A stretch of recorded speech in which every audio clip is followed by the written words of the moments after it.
ఆదివాసుల ధర్మయుద్ధం సభతో agency దద్దరిల్లింది. ST జాబితా నుంచి లంబాడాలను తొలగించాలంటూ నినాదాలు మారుమోగిపోయాయి. ఎస్టీ రిజర్వేషన్ కోటాలో లంబాడాలను పరిగణించొద్దని తీర్మానించారు. లక్ష్యానికి చేరే వరకు ఐక్య ఉద్యమం సాగిస్తామని ప్రతినిబూనారు. ఆదిలాబాద్ జిల్లా ఉట్నూరు కేంద్రంగా ఆదివాసీలు గర్జించారు.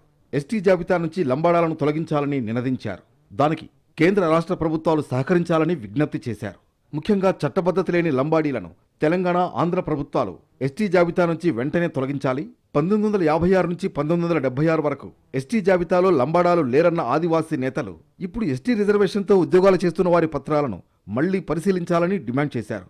సుప్రీంకోర్టులో లంబాడాలను ఎస్టీ జాబితా నుంచి తొలగించాలనే కేసు విషయంలో కేంద్ర రాష్ట్ర ప్రభుత్వాలు ఆదివాసీలకు సహకరించాలని కోరారు. ధర్మయుద్ధ సభలో 11 తీర్మానాలను ఏకగ్రీవంగా ఆమోదించారు. ఆదివాసీలకు లంబాడాలకు ఏమాత్రం పోలిక లేదని నేతలు తెలిపారు.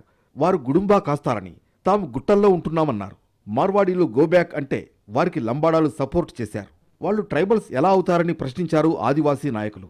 శాంతియుతంగానే పోరాటం చేస్తాం, మా సమస్య పరిష్కారం చేయకపోతే సత్తా చూపిస్తామన్నారు తుడుందెబ్బ నాయకులు. 76లో 1976 ఎస్సీ ఎస్టీ అమెండ్మెంట్ యాక్ట్ నుంచి మీరు వచ్చిండ్రు. కానీ భారత రాజ్యాంగంలో ఆర్టికల్ 342 సవరణ జరిగిన తర్వాతనే షెడ్యూల్ తెగల జాబితాలకు రావాలి. కానీ ఆ ఆర్టికల్ సవరణ జరగకుండానే ఇవాళ వాళ్ళు వచ్చిండ్రు కాబట్టి వాళ్ళు అక్రమ ఎస్టీలు అంటారు.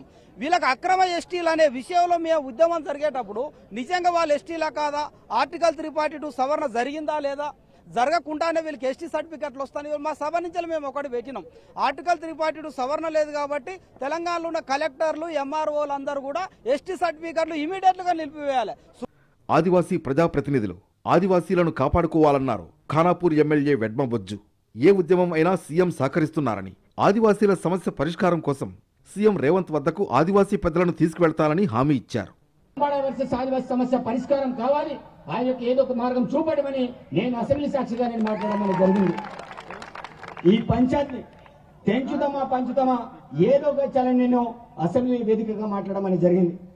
అదేవిధంగా ఇదే కాకుండా ఇక్కడ వేదిక మీద చాలా మంది పెద్ద మనుషుల్ని ఈ రోజు సీఎం దగ్గర తీసుకెళ్లేసి కూర్చోబెట్టి మాట్లాడినాం. దాంతో పాటు సెక్రటరీలో తీసుకెళ్లేసి కూర్చోబెట్టి మాట్లాడడం, అక్కడ కొన్ని అంశాల విషయం గురించి చాలా స్పష్టంగా ముఖ్యమంత్రి గారు కావచ్చు కొన్ని సూచనలు చేయడం అనేది జరిగింది. ఎస్టీ జాబితా నుంచి లంబాడాలను తొలగించే వరకు తమ పోరాటం ఆగదన్నారు ఆదివాసీ నేతలు.